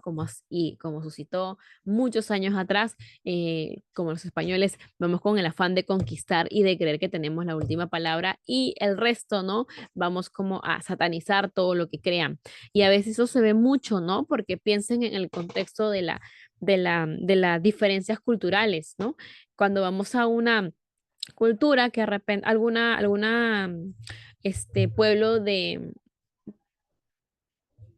pueblo de repente indígena o amazónico y queremos imponer cosas, juzgamos sus costumbres, sus creencias, sobre todo aplicadas a la salud, ¿no? Y sin embargo, no entendemos, y eso sucede porque no entendemos realmente que hay preferencias del paciente que tenemos que, obviamente, respetar, ¿no? Tanto a nivel cultural, y sobre todo aquellas que tienen un impacto dentro de las decisiones que tomen a nivel de salud, ¿no? Por otro lado, existe también el día de hoy, estamos trabajando con la adecuación intercultural de los centros de salud de las CIPRES, obviamente con la finalidad de en que el espacio en el cual se desarrolla la atención clínica también sea un espacio propicio en el cual refleje que también se valora las preferencias del paciente. Y hay carteles con sus lenguas nativas, hay una adecuación a nivel cultural con los colores que representan su comunidad, con las dibujos gráficos que representan su comunidad, resaltando que también hay un respeto por parte del personal de salud a ellos, ¿no? Y a su cultura. Entonces, qué importante es definitivamente enmarcar también lo que son dentro de los componentes, los valores y preferencias del paciente, ¿no? A veces son aspectos que dejamos bastante de lado porque creemos que nosotros vamos a enseñar y no vamos a aprender nada. Cuando uno va a un contexto más de intercultural, uno termina aprendiendo muchísimo, ¿no? Aprendes, digamos, ¿por qué? Porque ellos recuerden que tienen diferente ideología, es decir, incluso esta ideología se aplica mucho a la causalidad. Voy a explicarles un poquito y les comento porque también he tenido la oportunidad de estar trabajando en algunas comunidades nativas y obviamente ahí era bastante interesante, ¿no? ¿Por qué? Porque nosotros es algo que fue una de las primeras experiencias, digamos, de poder trabajar, la primera experiencia, trabajar con comunidades nativas y entender un poco qué importante también son las ciencias sociales para aplicarlas a lo que es a ciencias de la salud. ¿No? ¿Por qué? Porque obviamente hay mucha explicación de la antropología específicamente. Hay mucha aplicación de la antropología para poder abordar este aspecto más cualitativo a nivel de las comunidades nativas, ¿no? Y ya terminas aprendiendo mucho. Uno, que por ejemplo, las comunidades nativas también las personas que viven en comunidades nativas tienen una connotación, una ideología relacionada o una cosmovisión relacionada a la causalidad de las enfermedades. Cuando uno le pregunta qué cosa, qué le pasó a tu niño, le dio mal de ojo. O sea, miren que no solamente es, mal de ojo, ay, no sabe, y punto, juzga mucho, ¿no? Pero en realidad tienen que pensar, mire, esta persona está pensando en un sentido de causalidad que es a su niño, de repente alguien con una mirada muy fuerte le haga provocado toda esta sintomatología de malestar, de náuseas, de vómito, etcétera. Entonces, miren cómo funciona. Ella le está dando, esa persona le está dando un sentido de causalidad, o sea, de que esto provoca esto. Qué importante es entenderlo porque cuando yo le intente explicar qué pasó realmente, no lo va a entender porque tiene arraigado, obviamente, el concepto de causalidad de lo que ella piensa. Entonces, es importante respetar eso, entender eso, ¿no? Y comprometer al paciente a que pueda, digamos, recibir el tratamiento, pero respetando mucho su enfoque. Y así hay muchas enfermedades. Incluso recuerdo que el antropólogo mencionaba que hay una comunidad en la cual el sentido que la anemia, por ejemplo, no era concebida como tal. O sea, no existe para ellos la anemia porque tenía otra connotación ideológica, que porque el niño se sentía cansado y pálido, tenía otra concepción de cómo se producía, porque el niño llegaba a estar todo pálido, estar con mucho sueño, y eso tenía otro nombre. Entonces, obviamente uno se pregunta por qué no funcionan las intervenciones, por qué esta mamita no le da el hierro, el olfato ferroso, etcétera, los multimicronutrientes, porque obviamente hay que entender primero desde dónde, cómo entiende la enfermedad, cuál es la causalidad, cuáles son los factores, cómo decirle a esa mamá que tome un medicamento, sulfato ferroso, para que le dé a su pequeño sulfato ferroso, cómo decirle que hay factores de riesgo, como por ejemplo, que hay factores, digamos, protectores para evitar la anemia, como por ejemplo una alimentación rica en hierro, ¿no? Con tal cosita. ¿Cómo explicarle si para ella el sentido de cómo se produjo esa enfermedad es otra, muy diferente a la mía? Entonces, como es muy diferente a la mía, obviamente, ahí es donde voy a tener que digamos, consensuar con la persona, ¿no? Por explicar cómo también yo lo entiendo en la enfermedad, cómo realmente hay ciertos factores que en el niño también son importantes, además y respetando también lo que es, cuál es su connotación, su cosmovisión del mundo, ¿no? Entonces, incluso algo tan sencillo, aplicable como por ejemplo, ¿qué es bienestar? Es una pregunta que a veces nos planteamos y nos damos cuenta que es algo que debemos mirar desde los ojos del paciente y no desde los míos. Cuando yo les preguntaré qué es bienestar para ustedes, estoy segura que van a decir, es estudiar, un buen trabajo, una familia, etcétera. Y la ciudad, de repente, como una oportunidad para poder desarrollarme, para poder encontrar trabajo, para poder estudiar, etcétera. Pero uno va con la misma pregunta de repente a la parte de la comunidad, de comunidades nativas amazónicas, y se va a percatar que la respuesta a ello va a ser el campo, su naturaleza. Para ellos su sentido de bienestar está muy relacionado en este caso, a su contacto con la naturaleza, a esa relación con la tierra, ¿no? ¿Por qué? Porque obviamente ellos se sienten parte de, ¿no? Hay un sentido de respeto mucho mayor, hay un sentido de afinidad, de relación con la naturaleza, que incluso nosotros, porque no hemos vivido en las mismas circunstancias, las mismas condiciones que no han hecho quizás, ¿no? Nosotros vemos como el campo como algo para relajarse, para distraerse, pero la ciudad como oportunidad y muchas veces preferimos estar en la ciudad, pero ellos no, ellos lo ven al revés, ¿no? Quizás ellos ven como un sentido de vivir, de plenamente, de felicidad, de tranquilidad, el contacto con su naturaleza. Y no podemos decir que eso esté mal. Decimos, pero ¿cómo? Por eso es que la gente quizás no crece, no se desarrolla porque quiere vivir la ciudad. Eso es lo peor que podemos hacer, porque estamos prejuzgando bajo mis estereotipos. Mis estereotipos son que una persona con bienestar tiene que estar en la ciudad, ¿no? Tener un trabajo con un puesto y estudiando mil cosas. Eso es mi estereotipo de lo que yo considero que es bienestar, pero cuando uno va hacia las comunidades nativas, yo tengo que adecuar, tengo que entender que no es bajo mi mirada, ellos son los que me van a decir a mí qué cosas les hace bien, qué cosa es bienestar para ellos. Porque recuerden que la concepción de salud es el estado de bienestar físico, mental, social. Y por lo tanto la palabra bienestar obviamente va a enmarcar muy diferente para mí que para otros, ¿no? Ahora, obviamente esto no se tiene que salir que bienestar se esté yendo a un aspecto que le haga daño a la persona, ¿no?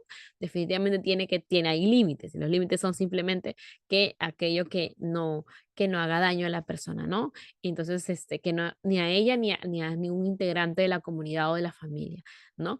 Entonces, los valores y preferencias pues, son importantes, por más que culturalmente sean diferentes, por más que las preferencias o el sentido de bienestar sea muy diferente a lo mío, no puedo prejuzgar desde mi mirada, desde mis estereotipos, de lo que yo considero que es bienestar, de lo que yo considero que es el sentido de causalidad para una enfermedad, sino tengo que entender. Lo primero es, como dice, esta escucha activa, qué es cómo ellos conceptualizan la enfermedad, qué cosa existe la anemia, no existe la anemia, y qué pasa cuando tu niño está pálido y no quiere comer y además tiene mucho sueño. Ah, es esto le ha dado. Ah, ok. ¿Y cómo crees que provoca eso de ahí? Ah, por esto. Ok. Entonces vamos a consensuar, le voy a explicar ¿no? Cómo es la anemia, qué cosa va a pasar y todo eso de ahí. Y le voy a decir, mira, con esto le vas a dar y vas a ver cómo va a empezar a estar mucho más animoso, con menos sueño, etcétera. Y es, no, pero yo necesito darle también, darle tal hierba. Perfecto, dale, no hay ningún problema. ¿Sí? Pero ¿te parece si los dos mezclamos la medicina tradicional con la medicina tradicional con la medicina convencional?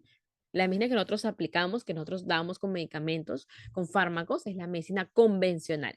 Y la medicina con hierbas u otras cosas como ritual, etcétera, medicina tradicional, como los ungüentos, etcétera, que hacen, también es la medicina tradicional. Entonces mezclamos medicina tradicional con medicina convencional y el paso número uno es tener estos encuentros, ¿no? Es decir, no conocer cuando ya están enfermos los pacientes, que es lo que siempre hacemos, ¿no? A veces conocemos la comunidad cuando algo pasó, cuando hubo una muerte materna, cuando de repente hubo algún caso, ¿cómo le llamamos? Un caso controversial, sí, un caso controversial, ahí recién nos acercamos a la comunidad.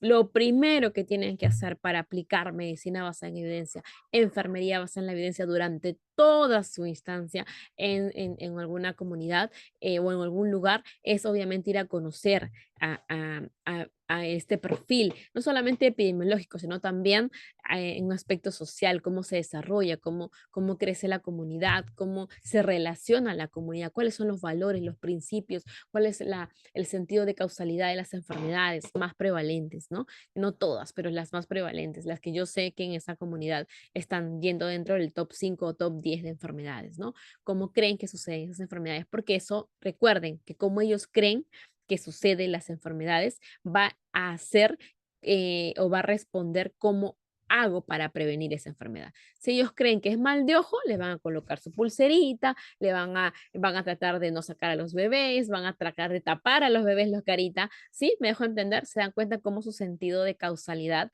hace que también su sentido de factor, de cuidarse digamos, a cambiar, En cambio, si es que nosotros le damos otra connotación de realmente cómo se contagia una enfermedad, van a hacer otras acciones también para poder cuidarse. Entonces, qué genial que realmente se pueda en algún momento o logren ustedes fusionar la medicina tradicional con la medicina convencional. Estaríamos aplicando enfermería basada en evidencia, medicina basada en evidencia cuando hablamos de aplicar también que digamos, muchas de las intervenciones que nosotros vamos a aplicar tienen que estar sustentadas en los valores y preferencias del paciente, ¿no? Además de sustentadas científicamente, ¿no? Y por más que puedan estar muy sustentadas científicamente, si el paciente no lo desea realizar, también es válido, ¿no? Por ejemplo, un paciente de repente oncológico, ¿no? Que le presentemos el chance de la quimioterapia y le digamos que la quimioterapia le va a dar 3 meses más de vida, ¿no? 4 meses más, 5 meses más, hasta 6 meses de vida, él tiene la decisión finalmente. Ahora sabemos que ya está sustentado la quimioterapia en tal cáncer y que va a aumentar hasta un lapso de 6 meses, de 3 a 6 meses de vida. ¿Cuáles son los efectos? Tenemos que presentarle toda la historia. ¿Cuáles son los efectos colaterales de esta quimioterapia? ¿Cómo se va a sentir en cada quimioterapia? ¿Qué pasa en la quimioterapia? Entonces, el paciente tiene la capacidad de decidir de querer vivir a menos esos 6 meses que le otorga la quimioterapia o querer vivir con esos 6 meses adicionales, pero asumiendo también los riesgos y los efectos colaterales que puede presentar. Entonces, eso es importante. Finalmente, la última palabra lo va a tener en este caso el paciente. Él va a decidir, por más que nosotros vendamos, porque lo que tenemos que aprender es a vender, como cuando uno vende algún catálogo o algo así, uno vende un producto, que en este caso es la salud, ¿no? Tratamos de convencer, de persuadir, de ser asertivos con el paciente, de escuchar al paciente para obviamente terminar idealmente persuadiendo a que cambie alguna acción positiva que corrija acciones negativas en términos de su salud, ¿no? Entonces, idealmente, que bueno, si eso se lograra, pero si no, también se respeta. ¿Por qué? Porque también hay que entender el punto de vista de la persona. No quiere vivir más tiempo, quiere vivir con calidad de vida, quiere vivir lo que le quede de vida, siente que de repente puede ser que sea un adulto mayor y que ya se sienta incluso agotado, cansado y que no quiera exponerse a todos los efectos colaterales que la quimioterapia sabe que le va a dar. Entonces, sabe porque ustedes le informaron, porque cuando nosotros abordamos una intervención, también tenemos que hablar sobre los factores de riesgo, sobre incluso, ¿no? Así, también cuáles son los pros y los contras de tomar esas decisiones. Entonces, aquí, dentro de los componentes de la medicina basada en evidencia, es justamente poder entender que los valores y las preferencias son sumamente relevantes, ¿no? Muy bien. ¿Alguna consulta, pregunta? ¿Todo claro? ¿Sí? ¿Alguna consulta, pregunta? Y estamos terminando. ¿O todo ha quedado claro? Vamos entonces a hacer un review mientras ustedes van colocando ahí cuáles son sus preguntas, cuáles son, mm, o sus comentarios acerca también. Es válido, ¿ya?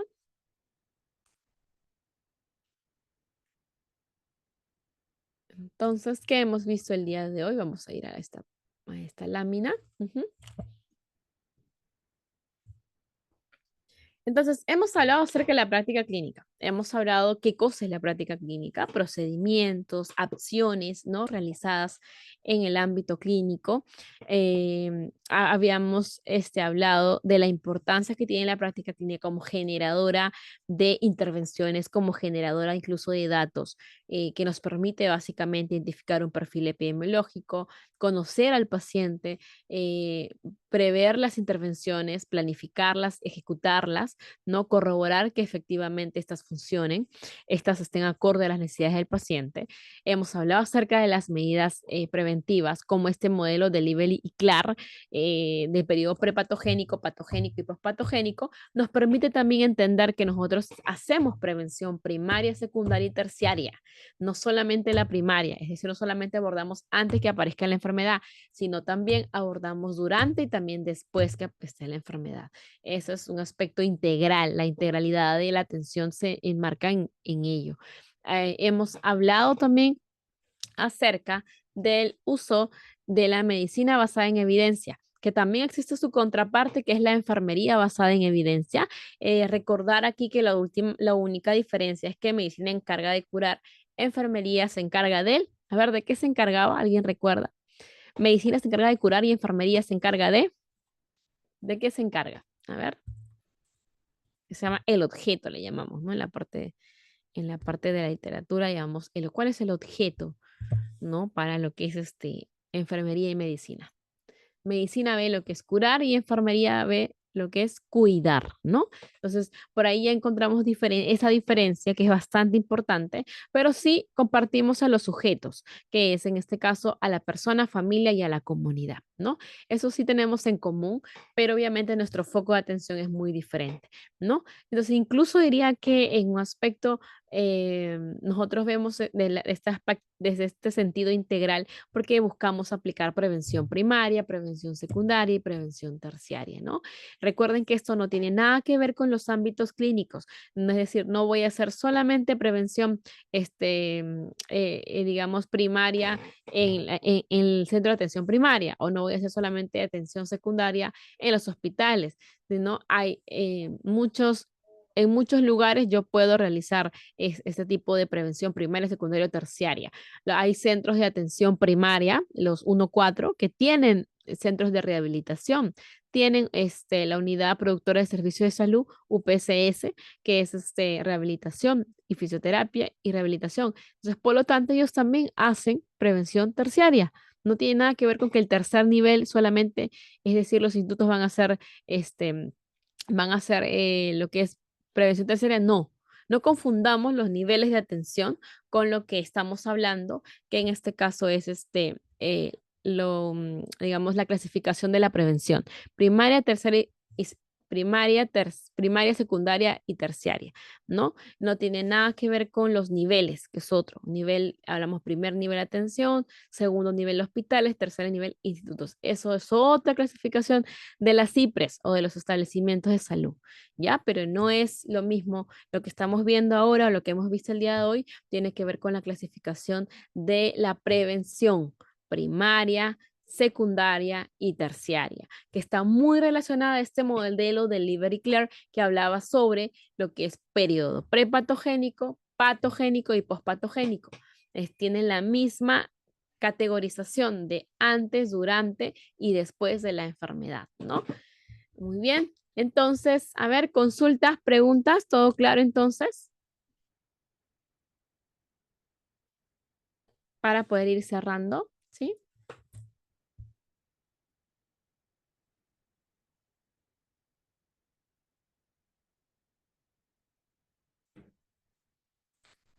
Muy bien, entonces, allá. Muy bien, gracias, Ledesma, todo claro, menciona. Muy bien, entonces con esto culminamos. Espero que la clase haya tratado de ser bastante ejemplificar, sobre todo en el contexto actual, para poder mucho ayudar al aspecto conceptual y que ustedes puedan tener claro, impregnado lo que es algunos conceptos, más que todo con ejemplificar, ¿no? O comparar con situaciones quizás de ahora o de atrás, que es lo que suelo realizar para que ustedes puedan entender algunos conceptos. Finalmente, lo que se van percatando es la aplicabilidad de la epidemiología, de la importancia de la medicina o enfermería basada en evidencia, ¿no? Y eso, invitarlos a que ustedes pues continúen dando el diplomado y que como siempre traten de las clases llevarlo a algo más aplicativo. Ahora, ¿cómo puedo, lo que he aprendido de cómo puedo aplicarlo dentro de mi ámbito laboral? ¿No? Eso es sumamente importante, es crucial porque a veces cuando nosotros solo lo retenemos como concepto, se nos puede olvidar, pero cuando lo retenemos a nivel práctico, se hace mucho más fácil y ese concepto se queda porque se impregnó a nivel práctico. Entonces, ¿cómo pueden ustedes ahora aplicar esto? Ya conocen acerca de la medicina de enfermería basada en evidencia, conocen la importancia de este modelo de Liber y Clar. Entonces, definitivamente, una de las cosas que debo tener claro como profesional de la salud es que en un ámbito integral, de atención integral, yo debería abordar todo, prevención primaria, secundaria y terciaria. Si no lo he estado haciendo así, tengo que empezar a mirar que si trabajo en un hospital, yo no dejo de hacer prevención. Hago prevención, limito el daño, tratamiento oportuno.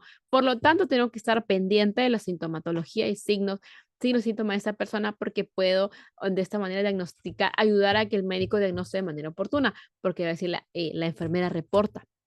¿No? A veces los pacientes son más tímidos, más callados o simplemente no reportan y estoy yo que tengo que estar observando, recolectando datos en cada momento que tenga contacto con el paciente para poder informarlo de manera oportuna y se haga, obviamente, el diagnóstico correspondiente, ¿no? Limitación del daño también. Si trabajo en un 1-4 y hay un centro de rehabilitación, también, pues, ¿no? A los pacientes que yo observe que necesiten alguna atención de rehabilitación y fisioterapia, mandar a esos pacientes porque estoy haciendo prevención terciaria. Entonces, eso es muy importante. Otro punto, ya les he mencionado, es que ustedes trabajan en un ámbito clínico, tienen ciertas patologías más prevalentes y tienen, por lo tanto, sus líneas de acción. ¿No? Entonces ustedes ya, por ejemplo, la atención primaria ven mucho las estrategias de adherencia a tratamiento de tuberculosis, ven la adherencia del control y crecimiento y de las vacunas de los niñitos, ven, por ejemplo, problemas de malnutrición en los niños, como por ejemplo anemia, obesidad, sobrepeso, ¿no? Ven por esos tópicos que estoy sacando yo, ustedes traten de leer por lo menos un artículo, empiecen, como dice, como un artículo cada 15 días, luego hagamos algo más habitual, un artículo cada semana y así vamos implementando un hábito. Recuerden que un hábito toma tiempo en implementar, ¿no? Toma bastante tiempo, en promedio 3 mesecitos para poder implementar. Una vez que lo implementan, el hábito es automático. ¿No?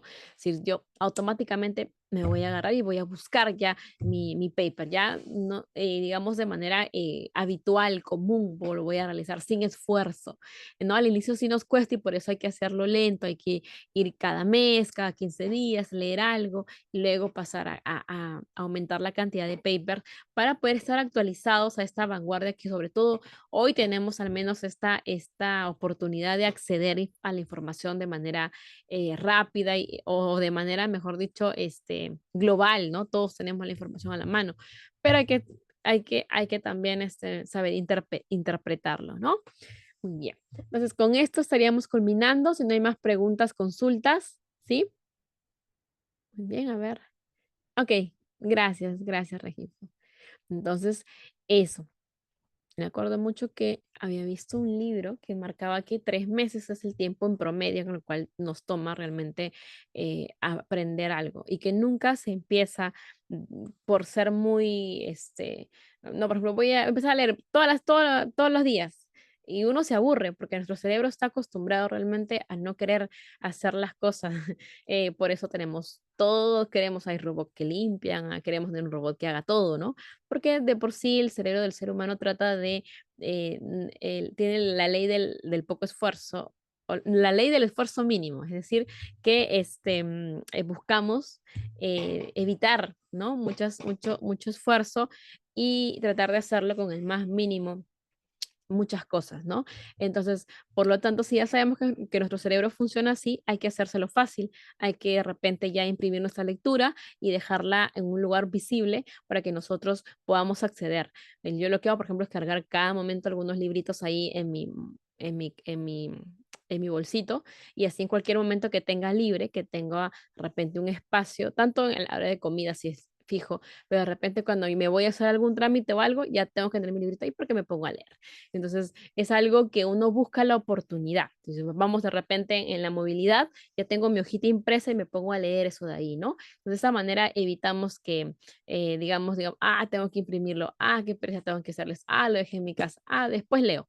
Entonces, hay que hacerlo bastante amigable, hay que hacerlo fácil, decía el libro, ¿no? Hay que hacerlo fácil cuando uno quiere implementar un buen hábito. Cuando uno quiere quitar un mal hábito, hay que hacerlo muy difícil. Es decir, hay malos hábitos, tenemos malos hábitos. Por ejemplo, ¿no? De repente, ver todo el rato televisión de una vez que llego a mi casa. ¿Qué hay que hacer? Es cuando pongo el control arriba, donde esté muchísimo más arriba, lejísimos, donde me cause a mí pereza llegar ahí, porque tengo que jalar un banco, porque tengo que hacer mil cosas, y de esa manera lo pongo difícil y hago y como mi cerebro, como les mencionaba, hay la ley del mínimo esfuerzo, va a decir, no, mejor no, ya no veo televisión, ¿no? Qué pereza va a decir. entonces me voy a poner a hacer otra actividad. Entonces, de esa manera también se quita un hábito negativo, ¿sí? Entonces, eso, tratamos de ponerlo en práctica para que esto no quede, como dicen, papel y tinta, sino que realmente no, se nos impregne y haga. Y esto también va a hacer que la lógica de cómo se vea nuestra carrera cambie, ¿no? Ya no se vea como algo muy técnico, como algo muy repetitivo, sino que también se entienda que hay un aspecto, un rigor científico en lo que nosotros hacemos. Nuestros pacientes nos van a mirar con otros ojos, nuestros compañeros con otros ojos, porque van a entender de que pues nosotros le estamos dando la connotación científica que nuestra carrera merece, ¿ya?